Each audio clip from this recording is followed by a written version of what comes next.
ഞാൻ ഈ +2 കഴിഞ്ഞു, ബികോമും പഠിച്ചിട്ട്, അതും വീട്ടുകാരുടെ നിർബന്ധത്തിനാണ് ബികോം കയറിയത്. ബാങ്കിൽ ജോലി ചെയ്യുന്നു പറഞ്ഞ് കയറിയതാണ്. പക്ഷെ എനിക്ക് അതിനോട് ഒട്ടും ഇൻട്രസ്റ്റ് ഇല്ലായിരുന്നു. അപ്പോൾ ഞാൻ അന്നേരം പോലെ ഇങ്ങനെ ആലോചിക്കുന്നു, ഹോസ്പിറ്റൽ അഡ്മിനിസ്ട്രേഷൻ പഠിച്ച അതിനെക്കുറിച്ച് കൂടുതൽ ഡീറ്റെയിൽസും ഉണ്ട്.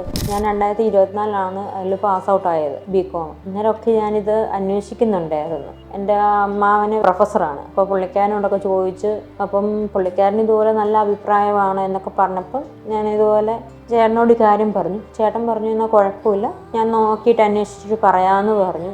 അങ്ങനെ 6 മാസത്തോളം ഞാനിങ്ങനെ നോക്കി. അപ്പോൾ ക്യാമ്പസ് പാർക്കിനെ കുറിച്ച് ചേട്ടൻ പറഞ്ഞായിരുന്നു. അപ്പോൾ അങ്ങനെ ഞാൻ ചേട്ടൻ എല്ലാം വിളിച്ച് അന്വേഷിച്ച് അങ്ങനെ ഞാൻ വീട്ടിലും ഇതുപോലെ അവതരിപ്പിച്ചു. അപ്പോൾ വീട്ടുകാർ കട്ട സപ്പോർട്ടായി, കുഴപ്പമില്ല നീ പഠിച്ചോ എന്ന് പറഞ്ഞായിരുന്നു. ചേട്ടൻ പറഞ്ഞു, ഇത്രയും ദൂരത്ത് പോയി ഇരുന്ന് പഠിക്കാൻ നമുക്ക് സാധിക്കില്ല, ഒരുപാട് ഹോസ്റ്റൽ നോക്കണം, ഭയങ്കര പൈസയായിരിക്കും, എറണാകുളം അല്ലേ എന്ന് പറഞ്ഞപ്പം ഞങ്ങൾ അങ്ങനെ ആലോചിച്ചു. ഓൺലൈൻ സെക്ഷൻ ഉണ്ട്, ഓൺലൈനിൽ കൂടെ ഇരുന്ന് പഠിക്കുക എന്ന് പറഞ്ഞു വീട്ടിൽ. അപ്പോൾ അതും കൂടെ ആയപ്പോൾ എനിക്ക് ഒരു മടിയും കൂടാതെ വീട്ടിൽ എനിക്ക് റൂം അറേഞ്ച് ചെയ്ത് തന്നു.